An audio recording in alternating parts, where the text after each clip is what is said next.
Bismillahirrahmanirrahim. Assalamualaikum warahmatullahi wabarakatuh. Perkenalkan, nama saya Mutmainnah. Saya dari kelompok 1 ingin memaparkan materi tentang konsep middleware pada sistem terdistribusi.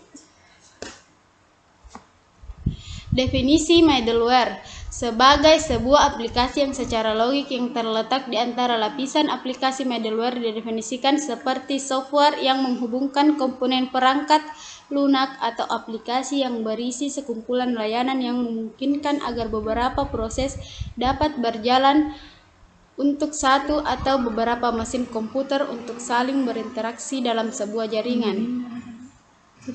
Penggunaan middleware ini sangat dibutuhkan untuk bermigrasi dari aplikasi mainframe ke aplikasi client atau server, dan juga berbeda termasuk server web, server aplikasi, dan alat-alat serupa yang mendukung pengembangan aplikasi dan pengiriman. Middleware yang paling banyak dipublikasikan. DCOM Distributed Component Object Model adalah protokol yang berfungsi untuk mengaktifkan komponen pada perangkat lunak software agar dapat berkomunikasi langsung dengan jaringan. Tujuan DCOM adalah agar komponen yang telah dibuat dapat diregistrasi di suatu komputer dan diakses oleh banyak komputer lain. DCOM sendiri bukan merupakan teknologi baru, karena teknologi ini banyak dipakai dalam sistem terdistribusi pada sistem jaringan TCP atau IP. Adapun protokol yang digunakan oleh DCOM yaitu protokol TCP/IP, protokol UDP atau IP, protokol HTTP, protokol RPC.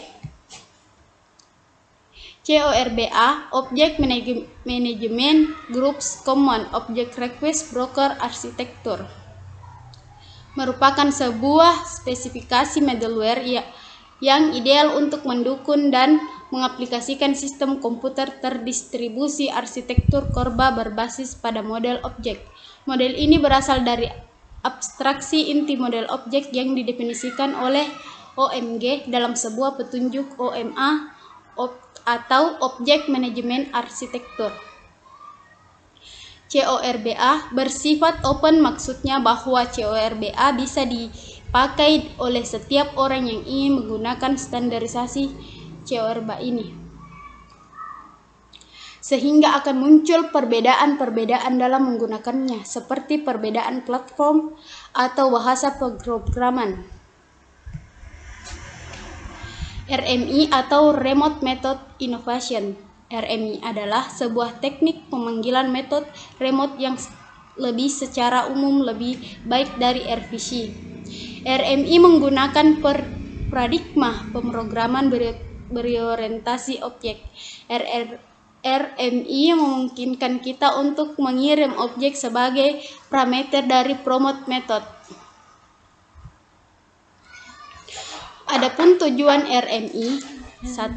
Menyediakan fasilitas bagi programmer untuk dapat mendistribusikan objek yang digunakan pada beberapa proses yang berbeda. 2. Dapat berjalan dalam satu mesin ataupun di beberapa mesin yang terhubung dengan jaringan. Aplikasi RMI seringkali terdiri dari dua program terpisah, yaitu server dan client. Aplikasi server terbagi menjadi 3, membuat beberapa remote, yaitu menyediakan referensi terhadap objek-objek tersebut sehingga dapat diakses, menunggu RMI client merequest server. Aplikasi client mendapatkan referensi remote ke suatu atau lebih objek remote di server, menjalankan metode dari objek tersebut, meminta pemanggilan ke beberapa remote objek berdasarkan referensi yang diterimanya.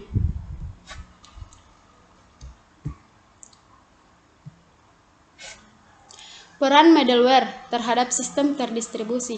Middleware adalah software yang dirancang untuk mendukung pengembangan sistem tersebar dengan memungkinkan aplikasi yang sebelumnya terisolasi untuk saling berhubungan. Dengan bantuan middleware, data yang sama dapat digunakan oleh customer service, akuntansi, pengembangan, dan manajemen sesuai kebutuhan. Pengertian middleware adalah sebuah aplikasi yang secara logik berada di antara lapisan aplikasi application layer dan lapisan data dari sebuah arsitektur layer TCP atau IP. Middleware bisa juga disebut protokol. Protokol komunikasi middleware mendukung layanan komunikasi arah tinggi software yang berfungsi sebagai lapisan konversi atau penerjemah, yaitu software penghubung yang berisi sekumpulan layanan yang memungkinkan beberapa proses dapat berjalan pada suatu atau lebih mesin untuk saling berinteraksi pada suatu jaringan, juga sebagai integrator. Kedua, middleware saat ini dikembangkan untuk memungkinkan satu aplikasi berkomunikasi dengan lainnya walaupun berjalan pada platform yang berbeda. Contoh layanan middleware: Transaction Monitor. 1. Produksi pertama yang disebut middleware. 2. Menempati posisi antara permintaan dari program client dan database untuk meyakinkan bahwa semua transaksi ke database terlayani dengan baik.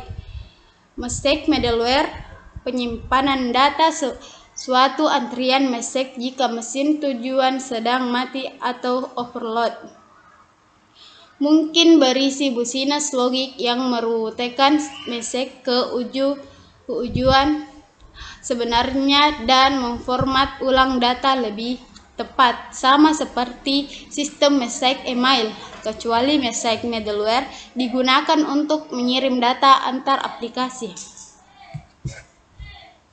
Contoh layanan middleware: Distributed Object Middleware, contoh RPC, CORBA, dan DCOM atau COM.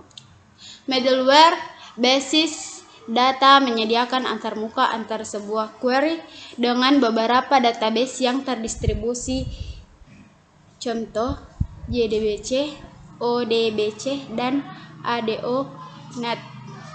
Application Server Middleware, contoh J2EM, Application Server, Oracle Application Server.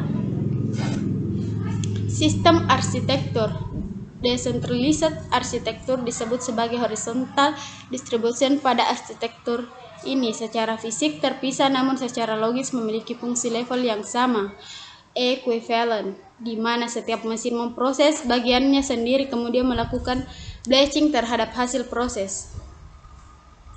Nama lainnya yaitu peer-to-peer arsitektur. Perkembangan P2P arsitektur tidak lepas dari pertanyaan, bagaimana organized proses dalam jaringan? Sebuah proses tidak dapat berhubungan secara langsung dengan proses lain di jaringan. Proses sebuah pesan khusus untuk komunikasi proses. Struktur peer-to-peer arsitektur.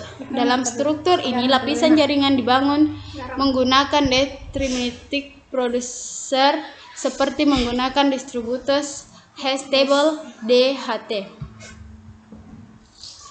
Untuk struktur peer-to-peer arsitektur, dalam struktur ini menugaskan sebagai besar pada algoritma secara acak untuk membangun lapisan jaringan. Pada intinya, setiap node mendata jaringan node neighbor, tetapi data node tersebut ditempuh dengan proses acak sederhana. Topologi manajemen of overlay networks.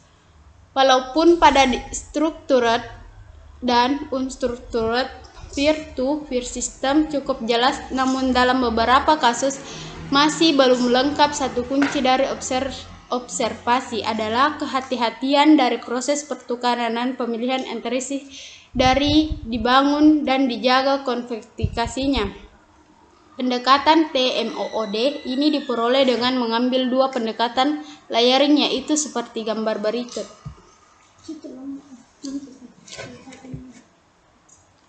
Superverse menangani masalah yang disebabkan penempatan item data ketika jaringan berkembang. Teknik Superverse dapat menangani masalah yang terkait dengan scalability karena dapat mempertahankan konektivitas terhadap item data. Umumnya, Superverse digunakan pada peer-to-peer network. Hybrid arsitektur, Edge server system. Sistem ini dibangun di jaringan internet di mana server ditempatkan pada Hybrid arsitektur edge server system. Sistem ini dibangun di jaringan internet di mana server ditempatkan pada edge tepi dari jaringan. Tujuan edge server adalah melayani konten isi pada saat proses flirting dan fungsi transcoding. Collaborative Distributed System. Adapun bentuk lainnya adalah CBS. Ini dibangun dari beberapa jaringan. Sistem tersebar yang ada konsep sama dengan BitTorrent file sharing system. Komponen dapat redirect client untuk akses server lain. Analisa pola akses client, mnemonic replication data.